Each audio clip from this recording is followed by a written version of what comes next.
Greetings everyone and welcome to the Successful Networking Meetings live webinar.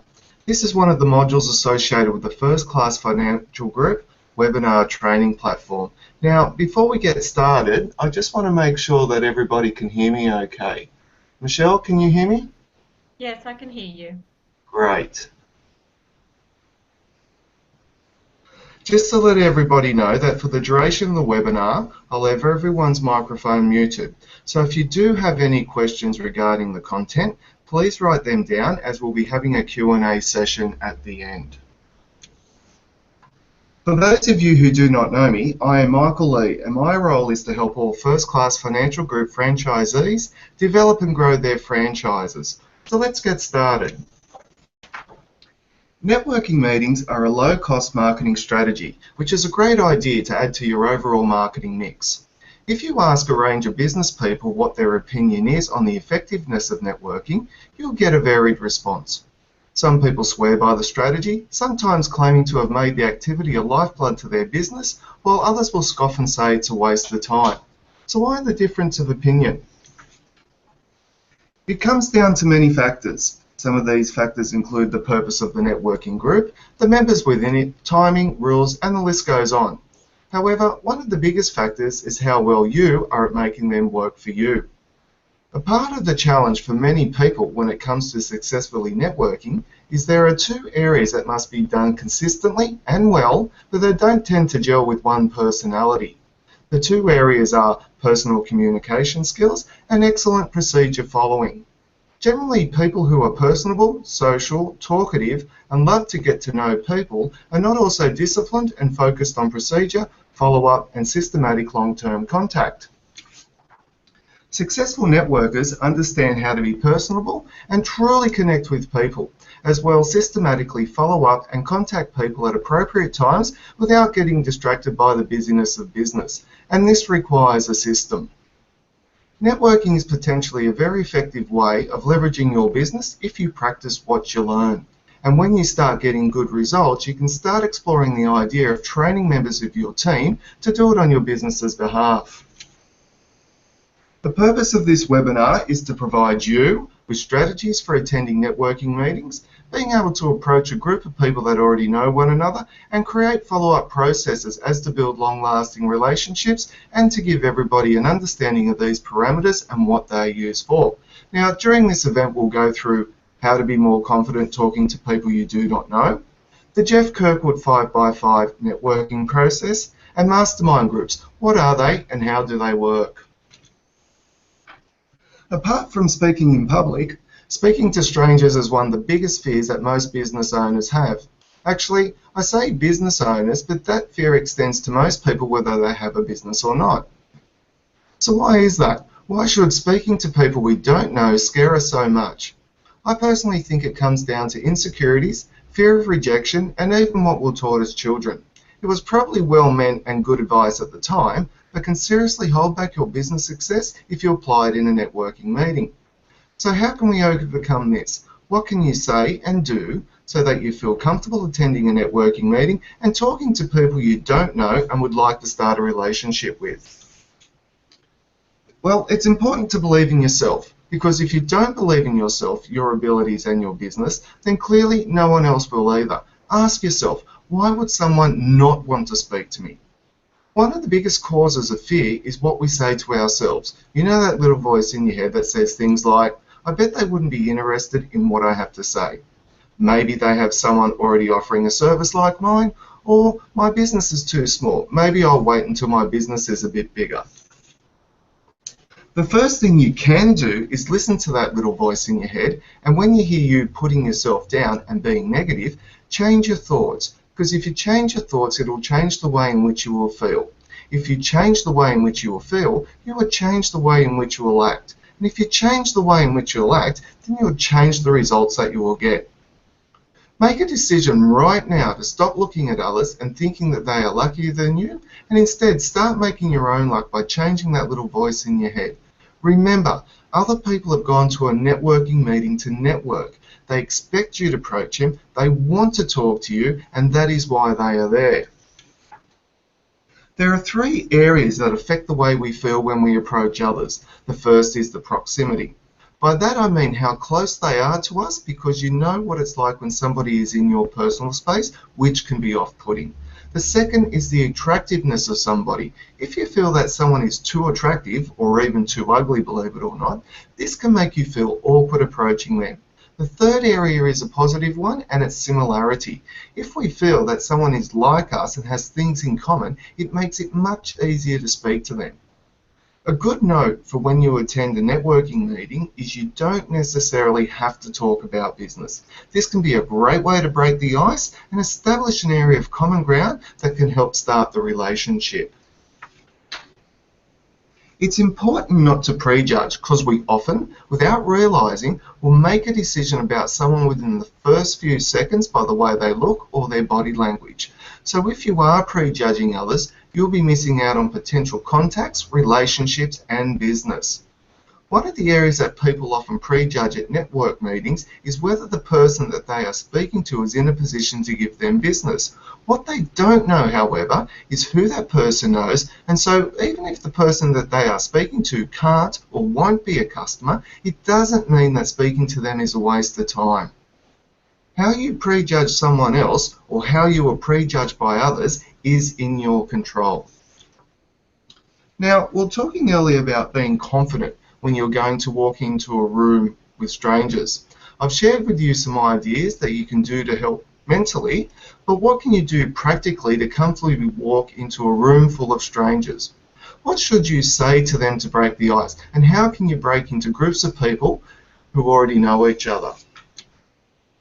The first step we'll look at is how you can join a group of people who seem to know each other already. Now, if there are two people speaking next to each other, they probably know each other, whereas a larger group of, say, 3 to 4 huddled together are less likely to. So I would recommend approaching the larger group rather than the two people. The easiest way is to go up to them and just stand in the group and wait for an appropriate break in the conversation where you can join in. Naturally, you wouldn't want to interrupt somebody who is already speaking. When you have the chance to speak, you can simply ask the question, "Do you mind if I join you?"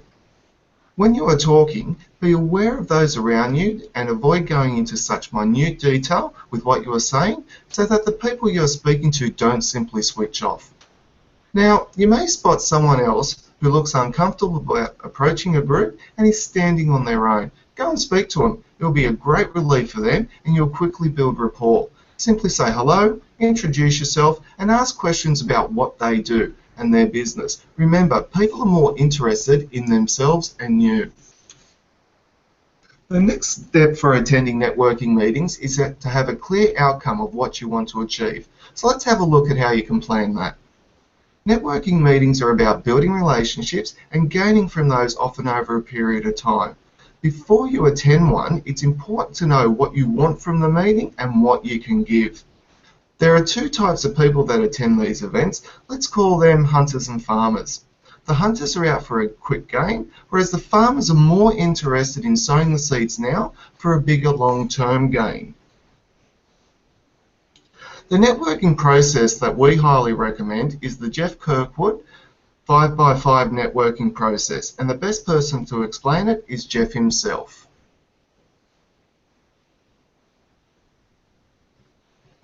G'day, this is Jeff Kirkwood, and today I'm talking about networking, or more specifically, building better business relationships through networking.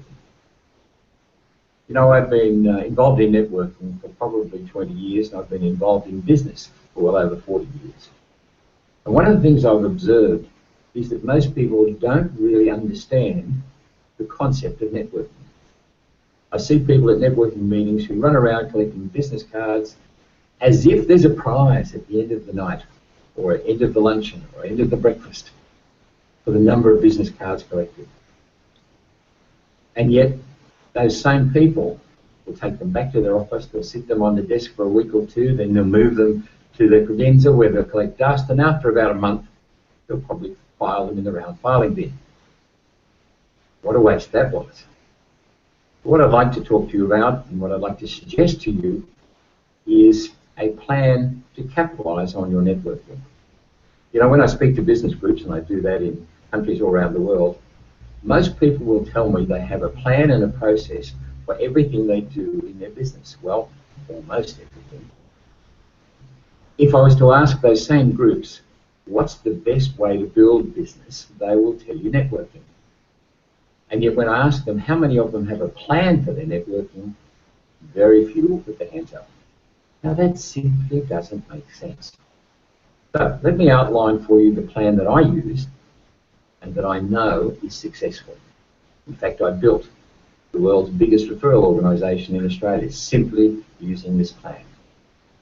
So firstly, when I go to a networking organisation, I will simply look at making 5 connections. That's all, 5. Doesn't matter how many people are there, but my connections will be meaningful connections with them. I'll spend 2 or 3 minutes, or maybe 5, engaging them in conversation, and I will ask them that fabulous 5-word question. How can I help you? My focus will be on them. Once I've spent a few minutes and engaged with them so they'll remember me, then I'll move on to the next person. Now that's my first step.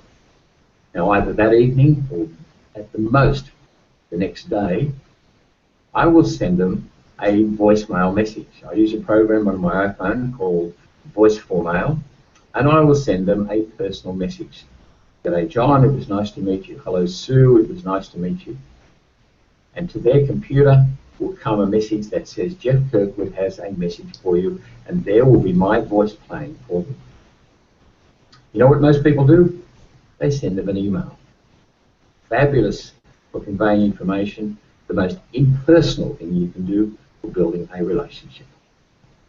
Then I'll get onto my send out card site and I'll send them a card. So within about 5 days, they've heard from me personally with all the intonation and inflection and warmth of my voice. Then they'll have a personalised card addressed to them. I know when they check their post office box which envelope they're going to open first. And it certainly won't be the window envelope because we all know what they are. Then about 7 days later, I will phone them. Now in most cases, when people phone you after having met you at a networking meeting, what are they looking to do? They're looking to sell you something. Whereas my phone call is, hello John, hello Sue, did you get my card? And we're talking about something that connects with here, not with here. Inevitably the reaction will be, yeah Jeff, that was great, thank you so much. So suddenly we have started to build a human-to-human connection. And that conversation will end with me suggesting that we get together for a coffee where we can talk about how we can support each other. Notice the change here. Now we're talking about how we can help each other. The focus isn't just on them. And at that coffee meeting, we'll split the time because I'm in control of it, and we'll find out how we can help each other. After that, I will send them another card saying thank you for their time. Do you think that I might just have an edge on my competition who the very next day sent them a cold impersonal email? Well, of course, the obvious answer is yes. Why does this work? 1, because it's a set step-by-step process that I follow all the time. 2, because I'm connecting with them at a human, at a heart level. I mean, just imagine the scenario. Think back, for some of you who are listening to this, to the first date you ever went on. It was a great date, you got on really well with the person you went out on the date with. So next morning you got on your computer and you sent them an email and said, hey, thanks for the day, had a great time. Right, I can hear you laughing now. You just simply wouldn't do it. Yet there you're looking at building a relationship. Businesses are no different, where you're looking to build a relationship to the point where people are happy to buy from you and will approach you to buy your product or service, not feel like you've been sold to. So if you currently don't have a process for following up when you're networking and you don't have a step-by-step plan, then could I suggest that maybe you ought to. If you'd like to know more, you can find all those details and more on the Referral Mastery CD on my website. So let's revisit the 5 steps. Step 1, set the goal to make 5 connections. Step 2, send a personal message the next day. Step 3, mail a personal message 4 to 5 days later. And step 4, make a phone call 7 days later. And step 5, attend the meeting. Your Program 12 resource file, which is located on the First Class Financial Group intranet, contains a copy of these guidelines and tracking forms. Now let me share with you another fantastic networking opportunity which most people don't think about. It's called masterminding. So what is it and how does it work? A mastermind group is a group of like-minded individuals that is set up not for profit but purely to help each other be more successful. The group might be 6 or 8 people in size but generally not be much larger. The idea is to keep the group size manageable. So maybe once a month for a few hours, the group will meet in a pre-arranged and mutually convenient location. The cost of putting the meeting together will be split between each of those people attending.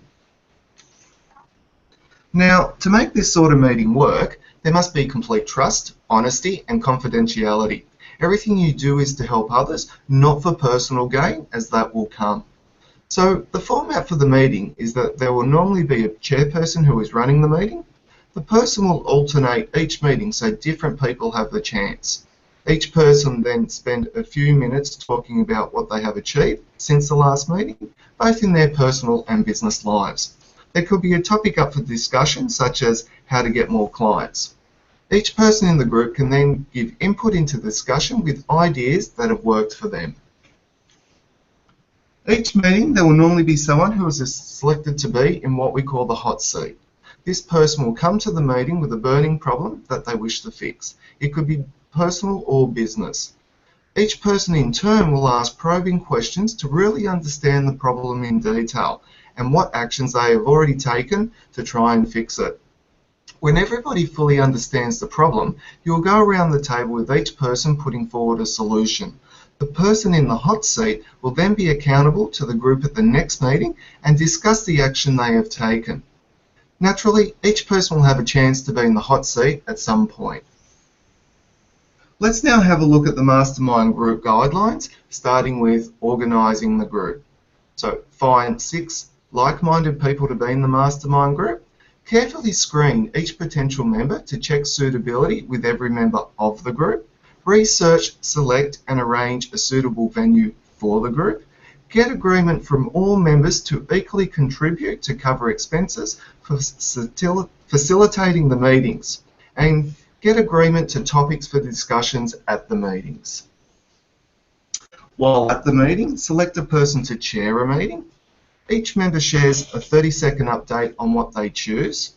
The chairperson leads a discussion on the agreed topic and gives each person an opportunity to contribute to the discussion. The person selected at the previous meeting for the hot seat informs the group of their challenge and what they have already done to try and resolve it, and members ask extensive questions of the person in the hot seat to fully understand what the challenge is, and the chairperson gives each member an opportunity to suggest a solution for the person in the hot seat. A new member is selected to be in the hot seat at the next meeting. And at the following meeting, the person who was in the hot seat in the previous meeting informs the group of what suggestions from the previous meeting work best for their challenge and what action they have taken. This step is extremely important to the development of the group, as it allows everybody to develop their thought process and be able to resolve challenges in different ways to what they might have done originally. The Program 12 resource file also contains a mastermind group meeting form that can be used as a template. Now, for the webinar overview session, we'll first have a quick quiz. So if everybody can have a pen and paper on hand as to write down your answers. And once completed, I'll open up everybody's microphones so you have an opportunity to ask any questions regarding the content. So question 1, how many connections should you aim to make at a networking meeting? Answer being 5. Question 2, how many days do you wait to mail a message to a potential new contact? Answer being 4 to 5 days later. And question 3, how many days should you wait to make your first follow-up phone call? Answer being 7 days later. Question 4. What is the ideal number of people for the mastermind group? Answer B. Find 6 like-minded people. Question 5. What is a simple question you can use to join a group of people who are already speaking? Answer B. Do you mind if I join you? And question 6. Is it easier to join in with a group of 2 people speaking or a group of 3 to 4 people speaking? Answer B. 3 to 4 or more. Now that we have completed the quiz, I'll open up everyone's microphones for a Q&A session.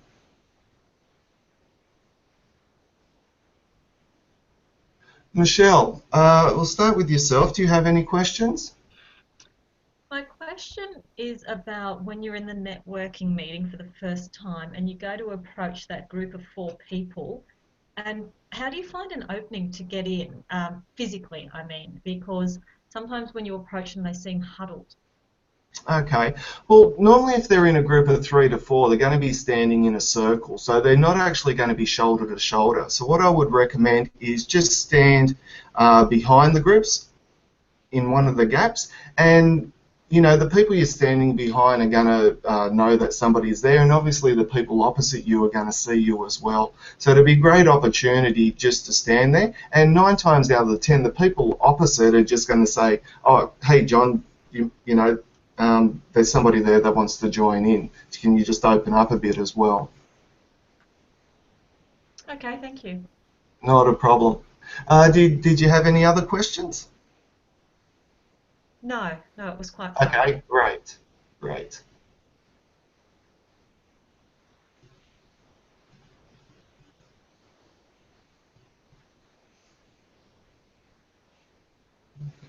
And to finish off, just a reminder that this module is part of the First Class Financial Group training platform, which also comes with business support, meaning that you can contact me anytime regarding the development of your franchise.